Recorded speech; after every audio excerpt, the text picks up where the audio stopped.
നമ്മുടെ ബഹുമാനപ്പെട്ട മുഖ്യമന്ത്രി ശ്രീ പിണറായി വിജയൻ സാറ് കഴിഞ്ഞ ഏപ്രിൽ 16 ലാസ്റ്റ് നടന്ന ക്യാബിനറ്റിൽ നടത്തിയൊരു പ്രസ്താവന, ഞാൻ അതിൽ തന്നെ തുടങ്ങുകയാണ്. അന്ന് അദ്ദേഹം പറഞ്ഞത് അർഹതയുള്ളവർക്കൊക്കെ ജോലി ലഭിച്ചു.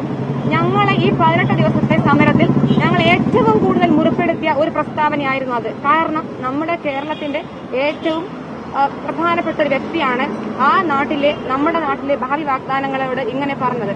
അർഹത എന്ന വാക്കുകൊണ്ട് അദ്ദേഹം എന്താണ് ഉദ്ദേശിച്ചത് എനിക്ക് മനസ്സിലായിട്ടില്ല. ഞാൻ പലരോടും ചോദിച്ചു, പല സുഹൃത്തുക്കളോടും ചോദിച്ചു, ആർക്കും ഉത്തരവില്ല. കാരണം WCPയോടെ നടന്ന എക്സാമിന് ചരിത്രത്തിൽ ഏറ്റവും കൂടുതൽ ഉയർന്ന കട്ട് ഓഫ് 60.67 എന്ന കട്ട് ഓഫോടുകൂടി പാസ്സായി, ഫിസിക്കൽ പാസ്സായി, മെഡിക്കൽ സർട്ടിഫിക്കറ്റ് നേടി ഞങ്ങൾ ഇവിടെ റാങ്ക് ലിസ്റ്റിൽ ഉൾപ്പെട്ടു.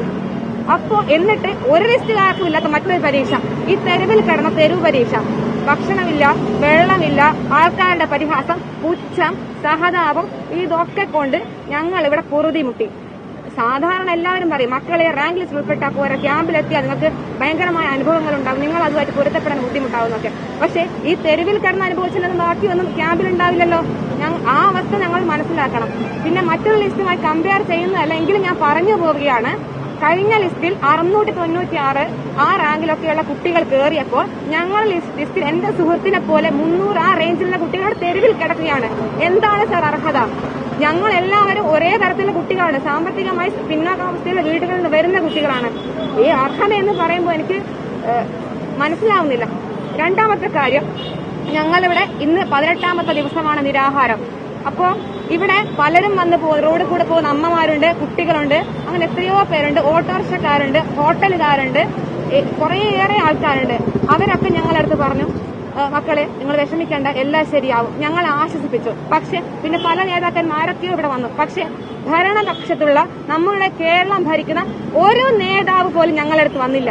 വേക്കൻസിയോ തരുന്നില്ല പോട്ടെ, പക്ഷെ അവരുടെ മക്കളല്ലേ ഞങ്ങൾ ഇത്രയും നാള് 11 മാസക്കാലം ഞങ്ങൾ കയറി ഇറങ്ങിയപ്പം മക്കളെ എന്ന് അവർ വിളിച്ചത്. സ്വന്തം മക്കളായിട്ടാണ് കണ്ടത്. ഞങ്ങളത് വിശ്വസിച്ചു. ഞങ്ങളുടെ അച്ഛന്റെയും വെല്ലച്ചമാരുടെ സ്ഥാനത്തൊക്കെ ഞങ്ങൾ അവരെ കണ്ടു.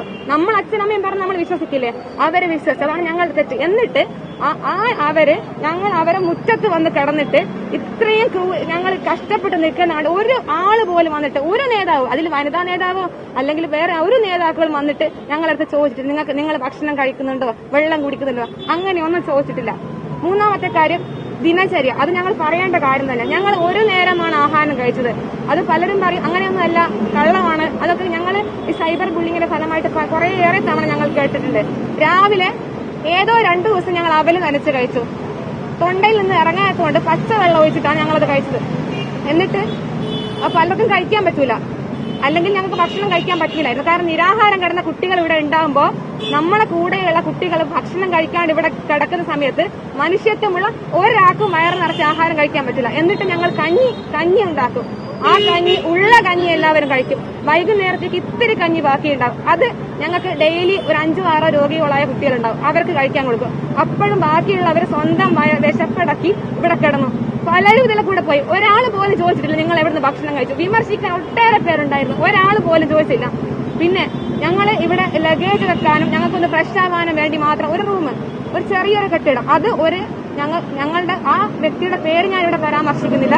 ആ മനുഷ്യത്വ ഹൃദയമുള്ള വ്യക്തി ഞങ്ങൾക്ക് തന്ന അദ്ദേഹത്തിന്റെ ഒരു ദാനം, അത് തന്നെയാണ് ഞാൻ പറയാൻ ആഗ്രഹിക്കുന്നത്. കാരണം ഞങ്ങൾ ഉറങ്ങിയത് ഈ തെരുവിലായിരുന്നു. പെൺകുട്ടികൾ രാത്രി പുറത്തിറങ്ങരുത്, സുരക്ഷിതത്വമില്ല, പെൺകുട്ടികൾ ഡ്രസ്സിങ്ങിൽ ഉണ്ടാകുന്ന പ്രശ്നം കൊണ്ടാണ് പീഡനം എന്നിങ്ങനെ ഘോരഘോരം പ്രസംഗിക്കുന്ന ഇക്കാലത്ത് ഞങ്ങൾ ഈ കുട്ടികൾ കിടന്നുറങ്ങുന്ന ഈ തെരുവിലാണ് സർ. ഈ തെരുവിലാണ് ഞങ്ങൾ ഇറങ്ങിയത്.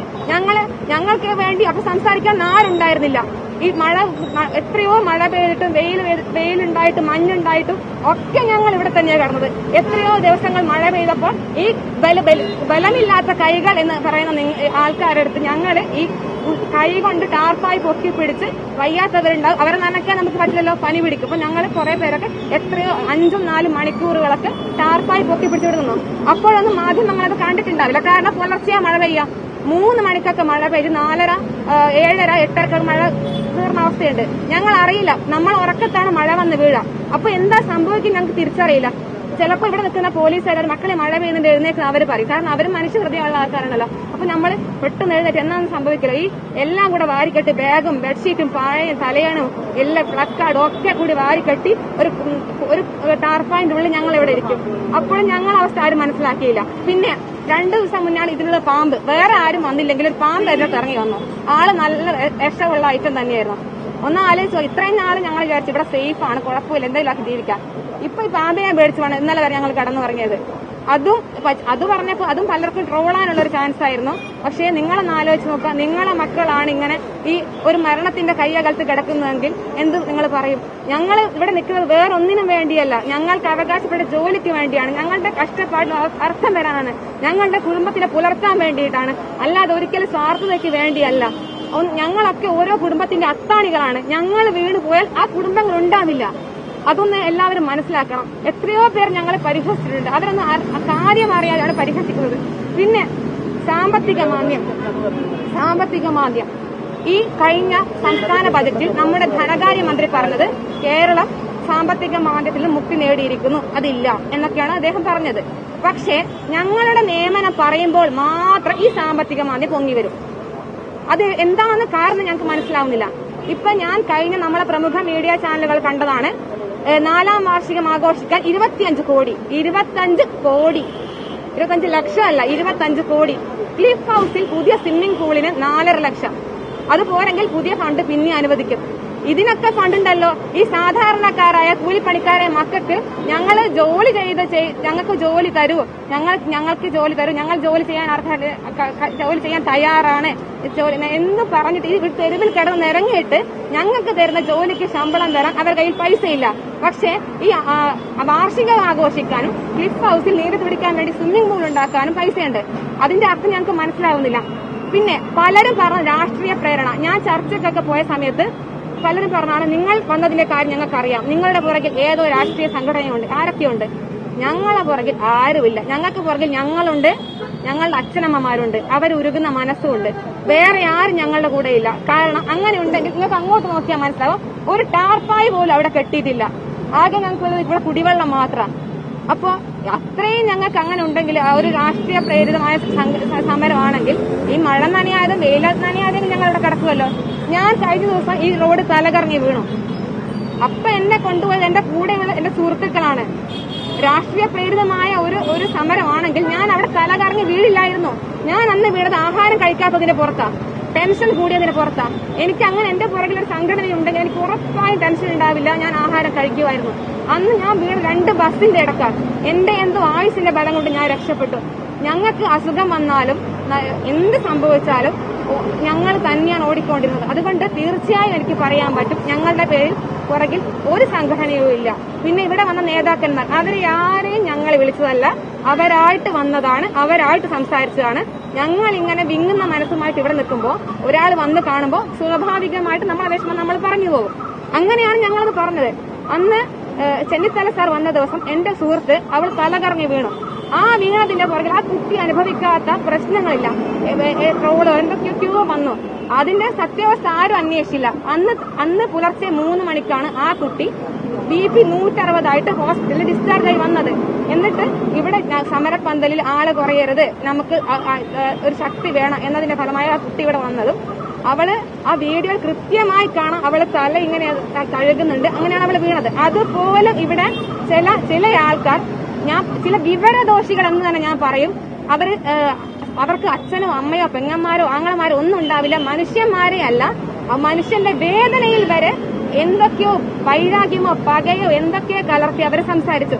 പിന്നെ അടുത്ത കാര്യം, നമ്മുടെ ഈ ഘോരഘോരം ഞങ്ങൾ കേൾക്കുന്ന കാര്യമാണ്, ഇന്ത്യയിൽ ഏറ്റവും കൂടുതൽ നിയമനങ്ങൾ നടത്തുന്ന കേരള PSC ആണ്.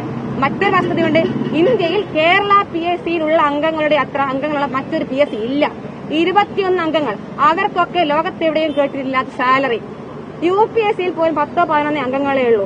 എന്തിനാണ് സാർ 21 അംഗങ്ങൾ ഇത്രക്കാരുടെ സാലറി ഒക്കെ? പിന്നെ മറ്റുള്ള സംസ്ഥാനങ്ങൾ ബോർഡാണ് എക്സാം നടത്തുന്നത്. എന്നിട്ട് ഇവർ പറയും ഞങ്ങളാണ് മാക്സിമം കൊടുക്കുന്നത്. ഇവർ അഡ്വൈസ് മെമ്മോ നോക്കിയാണ് ഇത് കൊടുക്കുന്നത്. ഒരിക്കലും ഈ കണക്ക് അപ്പോയിന്റ്മെന്റ് മെമ്മോ വെച്ചിട്ടല്ല. അപ്പോയിന്റ്മെന്റ് മെമ്മോ വേറെയാണ്, അഡ്വൈസ് മെമ്മോ വേറെയാണ്. എനിക്കിപ്പോ ഞാൻ 4-5 എക്സാം എഴുതിയിട്ടുണ്ടെങ്കിൽ എനിക്കതിൽ നല്ല മാർക്ക് ഉണ്ടെങ്കിൽ എനിക്ക് 4 അഡ്വൈസ് വരും. ഞാൻ 4 ജോലിക്ക് പോവോ? ഇല്ല, ഞാൻ ഒരു ജോലിക്കേ പോകും. അപ്പൊ എനിക്ക് വന്ന വേറെ അടുത്ത കുട്ടിക്ക് പോകും. അപ്പൊ ഇവരെന്ത് ചെയ്യുന്ന, എനിക്ക് വന്ന 4, മറ്റേ കുട്ടിക്ക് പോയ 3, 4, 3, 7 എന്നൊരു കണക്കങ്ങ് കിട്ടും. ഒരിക്കലും ജോലിക്ക് കയറിയ ആൾക്കാരെണ്ണം വെച്ചാൽ ഇവർ കണക്ക് പറയുന്നത്. അങ്ങനെയാണ് നമ്മുടെ സമൂഹം തെറ്റിദ്ധരിക്കപ്പെടുന്നത്. ഇനി അടുത്ത ഒരു വളരെ കോമഡി ആയ ഒരു കാര്യം തന്നെയാണ്, PSC ക്വസ്റ്റ്യൻ പേപ്പർ 100 ക്വസ്റ്റ്യൻസ് ഉണ്ട്. പക്ഷെ ഇപ്പൊ വരുന്ന പ്രവണത എന്ന് വെച്ചാൽ 100-ൽ മിനിമം 10 ക്വസ്റ്റ്യൻ ഡിലീറ്റഡ് ആയിരിക്കും. ഈ ക്വസ്റ്റ്യൻ ഇടാൻ പോലും അറിയാത്ത ആൾക്കാരാണോ അതോ ബൈ മിസ്റ്റേക്ക് ആണോ എന്ന് എനിക്കറിയില്ല. 90 മാർക്കിലൊക്കെയാണ് ഞങ്ങൾ എക്സാം എഴുതുക. അതിലാണ് ഈ 60.67 ഒക്കെ വരുന്നത്. കാരണം പല ക്വസ്റ്റ്യൻസ് തെറ്റായിരിക്കും, അല്ലെങ്കിൽ എന്തെങ്കിലും പ്രിന്റിംഗ് മിസ്റ്റേക്ക് അങ്ങനെയൊക്കെ ഉണ്ടാവും. അപ്പോൾ ഒരു 100 മര്യാദക്കുള്ള ക്വസ്റ്റ്യൻ പോലും ഞങ്ങൾക്ക് കിട്ടുന്നില്ല. എന്നിട്ടാണ് കേരള PSCയുടെ മഹത്വം.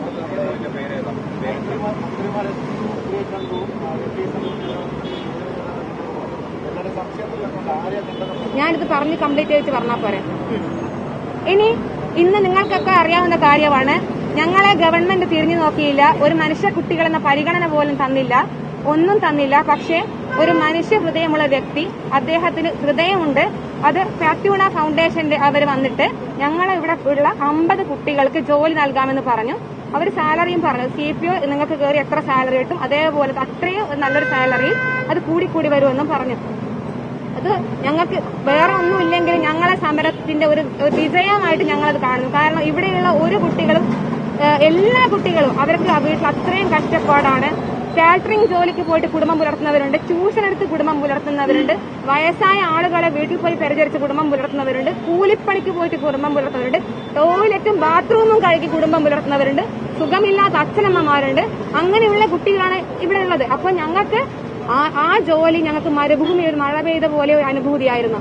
പിന്നെ അവസാനമായി എനിക്ക് ഏറ്റവും പറയാനുള്ള കാര്യം, നിങ്ങളാകുന്ന മാധ്യമ സഹോദരങ്ങൾ, തീർച്ചയായും നിങ്ങൾ ഞങ്ങൾക്ക് തന്ന സപ്പോർട്ട്, ഞങ്ങൾക്കതിന് ഒരു നന്ദിയൊന്നും പറഞ്ഞുകൊണ്ട് തീരില്ല. കാരണം നിങ്ങൾ ക്യാമറയും മൈക്കും ഇല്ലാതെ എത്രയോ സമയം ഞങ്ങളുടെ കൂടെ വന്നിട്ടുണ്ട്, പല സമയങ്ങളിൽ വന്നിട്ടുണ്ട്. എനിക്ക് എന്റെ ഒരു അനുഭവം തന്നെയാണ്. ഞാൻ കഴിഞ്ഞ ദിവസം ബഹുമാനപ്പെട്ട മുഖ്യമന്ത്രിയുടെ ആ വാക്ക് കേട്ട് കരഞ്ഞു പോയ ആ സമയത്ത് ഒരു ചാനലിലെ ഒരു ചേട്ടൻ, ഞാൻ അദ്ദേഹത്തെ ചേട്ടൻ എന്ന് വിളിക്കാൻ ആഗ്രഹിക്കുന്നു, എന്റെ അടുത്ത് വന്ന് പറഞ്ഞ്, മോളെ കരയരുത്, നിങ്ങൾ ഇത്രയും ദിവസം കരഞ്ഞ് ഞങ്ങൾ കണ്ടിട്ടില്ല, ഇത്രയും നിങ്ങൾ വിഷമിച്ചിട്ട് നിങ്ങളെ കണ്ണുനീർ വന്ന് ഞങ്ങൾ അങ്ങനെ കണ്ടിട്ടില്ല, നിങ്ങൾ പെൺകുട്ടികളാണ്, കരയരുത്, നിങ്ങൾക്ക് നല്ലതേ വരൂ, ഇവിടെ വന്നിട്ട് ഇത്രത്തോളം നിങ്ങൾക്ക് ചെയ്യാൻ ധൈര്യമുണ്ടെങ്കിൽ നിങ്ങളുടെ ഉള്ളിൽ ശക്തിയുണ്ട്, സത്യമുണ്ട്, സത്യം എന്തായാലും ജയിക്കും, നിങ്ങളെ ദൈവം കൈവിടില്ല, നിങ്ങൾ ധൈര്യമായിരിക്കൂ എന്ന് പറഞ്ഞ് ഞങ്ങളുടെ കൂടെ പല സമയത്ത് ഞങ്ങൾക്ക് സ്വന്തം ചേട്ടന്മാരായും ചേച്ചിമാരായും ഒക്കെ തോന്നി ഞങ്ങളുടെ കൂടെ നിന്ന ഞങ്ങളുടെ മാധ്യമ സഹോദരങ്ങൾ അവിടെ അടുത്ത് വളരെ നന്ദിയുണ്ട്. ശരിക്കും ഞങ്ങളെ മനസ്സിലാക്കിയതിൽ ഏറ്റവും വലിയ വിഭാഗം അവർ തന്നെയാണ്. പിന്നെ ഒരു കാര്യം വിട്ടുപോയി, നമ്മുടെ ബഹുമാനിയായ PK ശ്രീമതി ടീച്ചർ അവര് പറഞ്ഞതാണ്, വനിതാ CPO ലിസ്റ്റുകാർക്ക് വാശിയല്ല ദുർവാശി. ഞങ്ങൾക്ക് ദുർവാശി പോയിട്ട് വാശി പോലും ഇല്ല. ഞങ്ങൾക്ക് അർഹതപ്പെട്ട എന്താണോ അതിനുവേണ്ടി ഈ തെരുവിൽ കിടക്കേണ്ടി വന്ന നിസ്സഹായ അവസ്ഥ മാത്രമാണ്. ഒരിക്കൽ പോലും ഞങ്ങൾ ഇവിടെ സമരം ചെയ്യണമെന്ന് ഞങ്ങൾ വിചാരിച്ചിട്ടില്ല. ഞാൻ വിചാരിച്ചത് എനിക്ക് ജോലി കിട്ടി അതിന്റെ വെരിഫിക്കേഷന് വേണ്ടി ഇവിടെ വരുന്ന വിചാരിച്ചു ഞാൻ ഇവിടെ ഭിക്ഷ എടുത്തു. എന്റെ അച്ഛനും അമ്മയും അത് കണ്ടു, അവരെ കണ്ണു നിറഞ്ഞു. ഓരോ കുട്ടിയുടെ അച്ഛനും അമ്മയും നിങ്ങൾ സഹിക്കോ, നിങ്ങളെ മക്കൾ തെരുവിൽ കിടന്ന് ഭിക്ഷ എടുക്കുന്നത്? ഞങ്ങളാരും പഠിപ്പില്ലാത്തവരോ വിദ്യാഭ്യാസം ഇല്ലാത്തവരോ ഒന്നുമല്ല. എത്ര ദാരിദ്ര്യം പിടിച്ച കുടുംബമാണെങ്കിലും അവരെ കുട്ടികൾ ഇങ്ങനെ ഭിക്ഷ എടുക്കുക അവർ സഹിക്കില്ല. എന്നിട്ട് ഞങ്ങൾ ചെയ്ത ദുർവാശി എനിക്കത് മനസ്സിലാവുന്നില്ല. നമുക്ക് അവകാശപ്പെട്ട ഒന്നിനെ ചോദിക്കുമ്പോൾ അതെങ്ങനെ ദുർവാശിയാകും? മാഡത്തിന് കുട്ടികളില്ലേ? അവരൊരു അമ്മയല്ലേ? ബാക്കിയുള്ളതൊക്കെ പോയിട്ട് ഒരു അമ്മ എന്ന് പറഞ്ഞാൽ അത്രയും പവിത്രമായ മനസ്സുകളാണ്, അത്രയും സ്നേഹമാണ്. നമ്മളെ സ്വന്തം കുട്ടികൾ തെറ്റ് ചെയ്താൽ പോലും അമ്മ എന്ത് തെറ്റ് ചെയ്താൽ അവർ ക്ഷമിക്കും. അങ്ങനെയുള്ള ഞങ്ങൾ മറ്റൊരു സദാചാര ലംഘനത്തിനോ സമൂഹത്തിന് ദോഷമാകുന്ന ഒരു കാര്യത്തിനോ പോകാതെ അച്ചടക്കമായി ജീവിച്ച് പഠിച്ചൊരു പരീക്ഷ എഴുതി അതിനുവേണ്ടി അഹോരാത്രം പ്രയത്നിച്ച് എന്നിട്ട് റാങ്ക് ലിസ്റ്റിൽ കയറിപ്പറ്റി നിയമന സാധ്യതയുള്ള റാങ്ക് ലിസ്റ്റ് ബഹുമാനപ്പെട്ട മുഖ്യമന്ത്രി പറഞ്ഞിട്ട് കിട്ടില്ല എന്നൊരവസ്ഥ വന്നപ്പോൾ ഇവിടെ കിടന്ന് കഷ്ടപ്പെട്ട് നിരങ്ങിയതിനാണ് അവര് PK ശ്രീമതി മേഡം ദുർവാശി എന്ന് പറഞ്ഞത്. അതിന്റെ അർത്ഥം എനിക്കറിയില്ല. അത് പുതിയ ഡിക്ഷണറിയിൽ പുതിയ അർത്ഥം എങ്ങാനും ഉണ്ടാവും. ഞങ്ങൾക്ക് വേക്കൻസി തന്നില്ലെങ്കിൽ ദയവ് ചെയ്ത് ഇതുപോലെയുള്ള വാക്കുകൾ കൊണ്ട് കൊല്ലാക്കൊല ചെയ്യരുത്. ഞങ്ങൾക്ക് വീട്ടിൽ പോകണം, ഞങ്ങൾക്ക് ജീവിക്കണം, അച്ഛനും അമ്മയ്ക്കും താങ്ങായി തണലായി ജീവിക്കണം. ദയവ് ഇവിടെ നിന്ന് നശിക്കാൻ ഞങ്ങൾ അനുവദിക്കരുത്. ഇങ്ങനെയൊക്കെ വാക്ക് പറയുമ്പോൾ എനിക്ക് പേടിയാണ് എന്റെ കൂടെയുള്ള സുഹൃത്തുക്കളെ ആലോചിച്ചിട്ട്. മനുഷ്യനാണ്, മനസ്സാണ്, യന്ത്രങ്ങളല്ല. എല്ലാ പ്രശ്നങ്ങളും നമ്മൾ തരണം ചെയ്യും. പക്ഷെ ചില വാക്കുകൾ നമ്മളെ മുറിവേൽപ്പിക്കും. കാരണം അവരൊരു സ്ത്രീയായിരുന്നു, അമ്മയായിരുന്നു. എനിക്ക് അവർ പറയുമ്പോൾ തോന്നിയത് എന്റെ അമ്മ എന്നെ മനസ്സിലാക്കുക, ആ ഒരു ഫീലൊക്കെയാണ് എനിക്ക് തോന്നിയത്. കാരണം നമ്മൾ ഒരു കാലത്ത് വളരെയേറെ ആദരിച്ചിരുന്ന ഒരു വ്യക്തിയായിരുന്നു ടീച്ചർ എന്ന് പറയും. ടീച്ചർ എന്നാണ് ഇപ്പോൾ ഞാൻ അവരെ പറയുന്നത്. എന്നിട്ട് ഇങ്ങനെ നിങ്ങൾക്ക് വാക്ക് പറയുമ്പോൾ നെഞ്ചിന് വിങ്ങലാണ് സാർ. എങ്ങനെ നിങ്ങൾ പറഞ്ഞു തരാമെന്ന് അറിയില്ല. പിന്നെ സൈബർ ബുള്ളിംഗ് ഒക്കെ വേറെ ഇഷ്ടം മാതിരി നമ്മളെ കാണുന്ന ആൾക്കാരാണ് നമ്മളെ കുറിച്ച് ഇങ്ങനെ പറഞ്ഞുകൊണ്ടിരിക്കുന്നത്. പക്ഷെ ഇതിൽ നിന്നൊക്കെ ഞങ്ങളെ കരകയറാൻ ഞാൻ സഹായിച്ചത് നിങ്ങളെ പോലെയുള്ള മാധ്യമ സഹോദരങ്ങളാണ്. എനിക്ക് പേരൊന്നും എല്ലാവരുടെയും അറിയില്ല. പക്ഷെ ഞങ്ങൾ ഈ 18 ദിവസം ഇവിടെ പിടിച്ചു നിർത്തിയത് നിങ്ങളെ പോലെയുള്ള സഹോദരങ്ങളുടെ സ്നേഹവും സപ്പോർട്ടും കൊണ്ട് തന്നെയാണ്. ഞങ്ങളടുത്ത് വന്ന് പലരും ചോദിച്ചിട്ട് അവരാണ് ചോദിച്ചത് ആകെ